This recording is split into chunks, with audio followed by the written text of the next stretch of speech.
I'm a trailer park kid, you know. Mm-hmm. And I don't say that to disparage people who live in trailer parks, but the kind of culture that I grew up in was a lower middle class, lower working class kind of culture, and it wasn't. It just has this sort of cycle of suffering that just keeps repeating itself and repeating itself. And I have a chance to break that cycle. That was what was empowering to me about Zen practice. I can break. As I heal for all those past generations. As I heal for all veterans.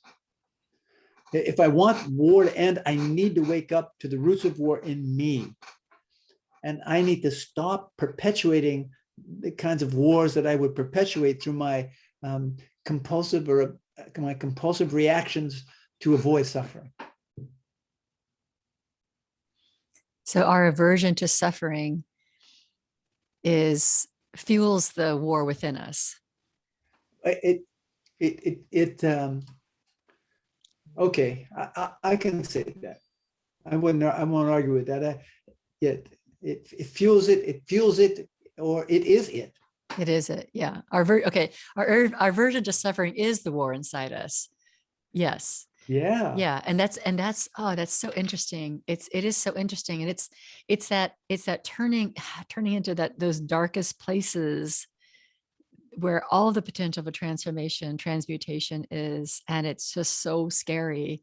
And that's what I just love about your memoir, because it's such a raw and profound journey through your heart, your experience, that is so unusual, because people are, it's just so hard to share all of those dark places.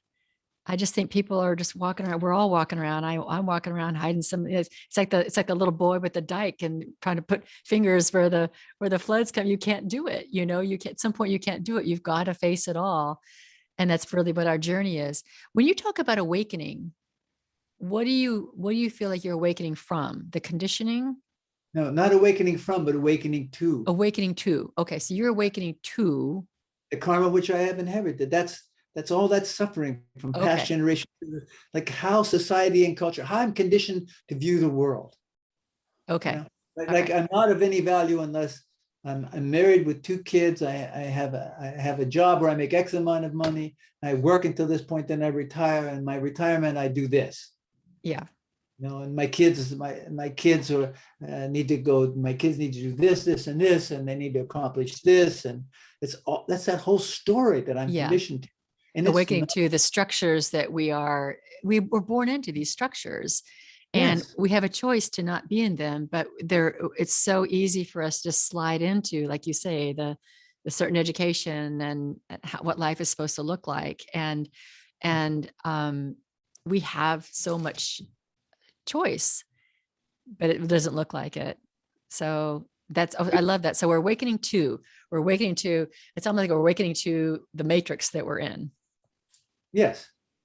That's a good analogy. Yeah. I love the Matrix. The Matrix is a great film. Isn't it a great? Yeah. And what I do is that sort of the violence that's depicted in the Matrix, the external violence that's projected, is sort of what I have to confront within me. It's the process of confronting. It's a process of waking up and saying like,